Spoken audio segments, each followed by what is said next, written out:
वीर हुसैन इस वक्त तकरीब से खिताब कर रहे हैं। अल्लाह के फजल से कि चीज़ें बेहतर हो जाएंगी, वो चीज़ों को मुस्बत एंगल से देखना शुरू कर देंगे। हमारी नौजवान नस्ल और पाकिस्तान को एक अच्छा पाकिस्तान बनाने में अपना किरदार अदा करेंगे इंशाअल्लाह ताला।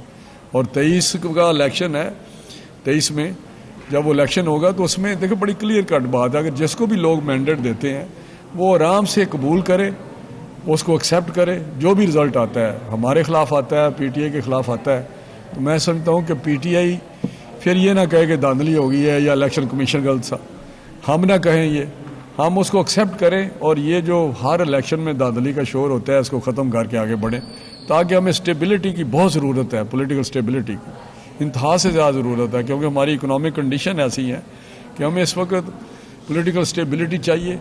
हमें एक ऐसी इकोनॉमिक पॉलिसी चाहिए जिससे सारे कंसेंसस हो, जिसका हमारे वज़ीर आज़म शहबाज साहब जिक्र भी करते हैं कि मिसाक़ मईशत जिसको हम चार्टर ऑफ इकानमी कहते हैं, उस पर हम चले जाएँ और वो जो हमारी पॉलिसीज़ हैं वो सारे ओन करें, चाहे किसी की भी गवर्नमेंट हो, वो बेसिक मिनिमम जो इकोनॉमिक पॉलिसी होती हैं उस पर सारे, उस पर कंसेंसस हो हमारी पॉलिटिकल पार्टीज़ का, और उसमें डिसकंटिन्यूटी ना हो बल्कि उसमें कंटिन्यूटी आए।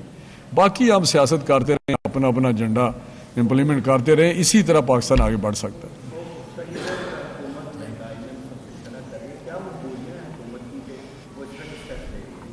देखिए, जब हम हुकूमत में आए हैं तो हमें पता था कि अगर हमने आगे बढ़ के, या हमारे MNAs जो सख्त खिलाफ हुए थे PTI के इकोनॉमिक पॉलिसीज़ के या गवर्नेंस जो थी उनकी, आपने देखा 4.25 साल बैड गवर्नेंस रही है, पंजाब तो वर्स्ट था। तो यही MNAs उनका ख्याल था जो दूसरे इत्तेहादी भी थे कि अब आपको बढ़ना चाहिए, वरना एक महीना और जो है ना वो हम डिफ़ॉल्ट में चले जाएंगे।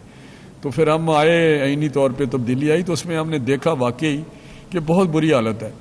अगर हम कौमी मफाद में, मुल्की मफाद में कोई मुश्किल फ़ैसले नहीं करते, सियासत को मद्देनज़र रखते हैं जिस तरह पीछे किया गया PTI की गवर्नमेंट में, तो पाकिस्तान के लिए बहुत ज़्यादा आने वाले दिन जो है मुश्किल होंगे, बल्कि बहुत ख़तरनाक होंगे।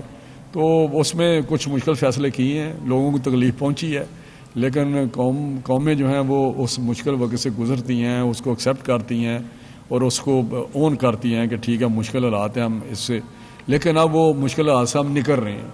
हमने कहा था 3-4 महीने बाद देखेंगे कि इसके रिज़ल्ट आने शुरू हो जाएंगे। आज अल्लाह के फजल से डॉलर नीचे भी जा रहा है, पेट्रोल की कीमतें कम हो रही हैं, और आज या कल आप देखें मज़ीद कम होंगी। तो ये ऐसा ऐसा चीज़ें बेहतरी की तरफ जाएंगी, जिस तरह खाने पीने की चीज़ें हैं वो भी कम हो रही हैं, जिस तरह वो एडिबल ऑयल है, खाने का तेल है या घी है, तो ये चीज़ें अब पंजाब गवर्नमेंट उनकी आ गई है। तो बेसिक जो खाने पीने की चीज़ें हैं उनकी प्राइसेस को कंट्रोल करना प्रोविंशियल गवर्नमेंट्स का काम है। हमारा काम है ऊपर बैठ के हम ऑयल को डील करते हैं, हम डॉलर को डील करते हैं, लेकिन जो बेसिक चीज़ें हैं, सब्जियाँ हैं, दाल हैं, दूसरी चीज़ें हैं, वो पंजाब गवर्नमेंट का ही काम है। आप करके दिखाएं कि वहाँ पे गवर्नेंस के ज़रिए बेहतर करें, कोई नाजायज़ मुनाफाखोरी ना हो। जी, थैंक यू। लाहौर में वफाकी वज़ीर राना तनवीर हुसैन मीडिया से गुफ्तगू कर रहे थे। और अब शामिल करेंगे news updates. This news update is brought to you by मैं इस्तेमाल करती हूँ लासानी अर्के महजल, लासानी अर्के महजल and Al Razik Garden Housing Scheme, a project of Bismillah Developers.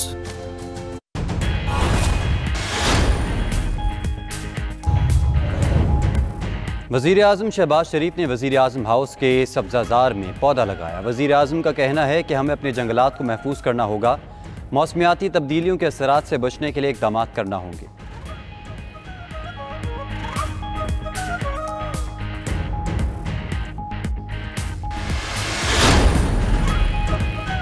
Gwadar में कोहे बातील पर 50 फुट लंबा और 30 फुट चौड़ा तवील परचम लहरा दिया गया।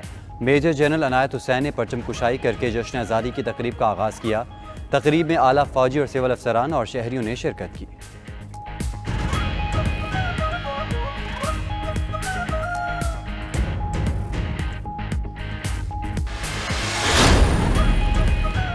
और कोहाट में भी यौम आज़ादी की तकरीब डिस्ट्रिक्ट काउंसिल हॉल में परचम कुशाई और केक काटा गया। नौजवानों ने ढोल की थाप पर रक्स किया।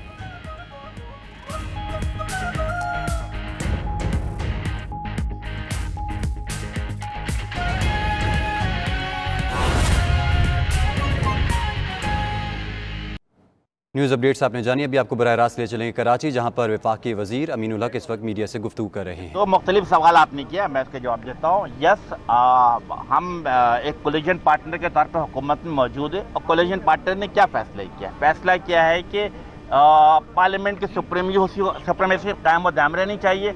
नंबर 2, मुल्क में हर सूरत में जमहूरी रवायत कायम व दायम रहना चाहिए। और ये दो एजेंडों को बुनियाद बनाकर क्या फैसला किया गया? फैसला किया गया कि हर सूरत में असेंबली यानी कि असेंबली के 5 साल का टेंडर मुकम्मल किया जाए और इंशाअल्लाह ताला आप देखेंगे कि आने वाले इंतखाबात 2023 जुलाई या अगस्त में मुनक्कद किया जाएगा। जहाँ तक खान साहब के दौरे का ताल्लुक है, मैं समझता हूँ कि एज ए पाकिस्तानी शहरी पाकिस्तान के तमाम शहरों में जा सकते हैं, लेकिन हमने क्या देखा कि वो 4 साल तक इस मुल्क के वज़ीर आज़म रहे और मेरा ख्याल है 4 रात भी उन्होंने कराची में बसर करना गवारा नहीं किया, सिंध में गुजारने की जहमत नहीं की। तो कराची के अवाम, सिंध के अवाम उनकी इस टैक्टिस को समझते हैं और मैं समझता हूँ कि ज़बानी दावे नहीं बल्कि अब अवाम उनके साथ खड़ी होगी जो उनके मसाइल हल करा रही होगी। अभी तक ये होता है कि बल्दियाती इलेक्शन आ रहे हैं, क्या आप उसके बल्दियाती इलेक्शन में अपना मेल ला पाएगी? जी, मेरा ख्याल है कि इस तरह के सवालात हमें 1987 से फेस करते चला आ रहा हूँ। जब मुझे याद है कि 1987 का आखिर था और 88 का दौर था, जब हम मुझ समय तमाम लोग अंडरग्राउंड थे। नो बडी वाज एक्सपेक्टिंग कि कराची में किसका मेयर आएगा।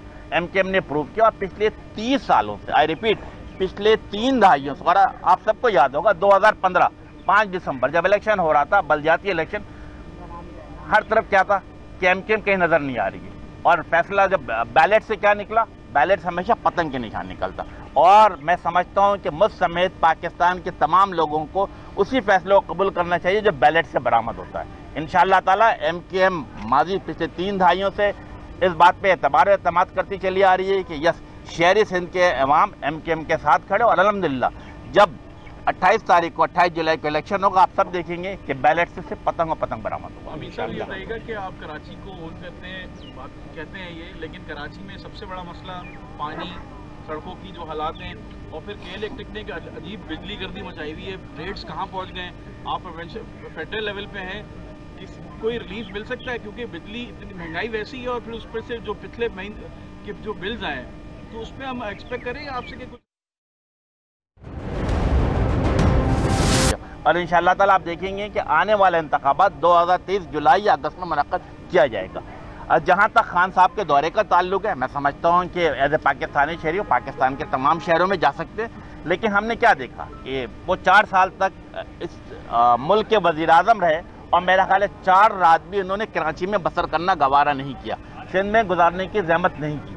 तो कराची के अवाम, सिंध के अवाम उनकी इस टैक्टिस को समझते हैं और मैं समझता हूँ कि ज़बानी दावे नहीं बल्कि अब अवाम उनके साथ खड़ी होगी जो उनके मसाइल हल करा रही होगी। अभी तक ये होता है कि बल्दियाती इलेक्शन आ रहे हैं, क्या आप उसके बल्दियाती इलेक्शन में अपना मेल ला पाएगी? जी, मेरा ख्याल है कि इस तरह के सवालात हमें 1987 से फेस करते चला आ रहा हूँ। जब मुझे याद है कि 1987 का आखिर था और 88 का दौर था, जब हम मुझ समय तमाम लोग अंडरग्राउंड थे। नो बडी वाज एक्सपेक्टिंग कि कराची में किसका मेयर आएगा। MKM ने प्रूव किया और पिछले 30 सालों से, आई रिपीट, पिछले 3 दहाइयों से, और आप सबको याद होगा 2015 5 दिसंबर जब इलेक्शन हो रहा था, बल्दियाती इलेक्शन, हर तरफ क्या था कि MKM कहीं नजर नहीं आ रही है और फैसला जब बैलेट से क्या निकला, बैलेट हमेशा पतंग के निशान निकलता। और मैं समझता हूँ कि मुझ समेत पाकिस्तान के तमाम लोगों को उसी फैसले को कबूल करना चाहिए जो बैलेट से बरामद होता है। इंशाअल्लाह ताला MKM माजी पिछले 3 दहाइयों से इस बात पे एतबार एतमाद करती चली आ रही है कि यस, शहरी सिंध के अवाम MKM के साथ खड़े और अल्हम्दुलिल्लाह जब 28 तारीख को 28 जुलाई को इलेक्शन होगा, आप सब देखेंगे कि बैलेट से सिर्फ पतंग और पतंग बरामद होगा। अमित शाह ये बताइएगा कि आप कराची को ओन करते हैं, बात कहते हैं ये, लेकिन कराची में सबसे बड़ा मसला पानी, सड़कों की जो हालात हैं और फिर KL इलेक्ट्रिक ने अजीब बिजली गर्दी मचाई हुई है। रेट्स कहाँ पहुँच गए? आप फेडरल लेवल पे हैं, कोई रिलीफ मिल सकता है? क्योंकि बिजली इतनी महंगाई वैसी है और फिर उस पर से जो पिछले महीने के जो बिल्स आए तो उसमें हम एक्सपेक्ट करें आपसे कि कुछ।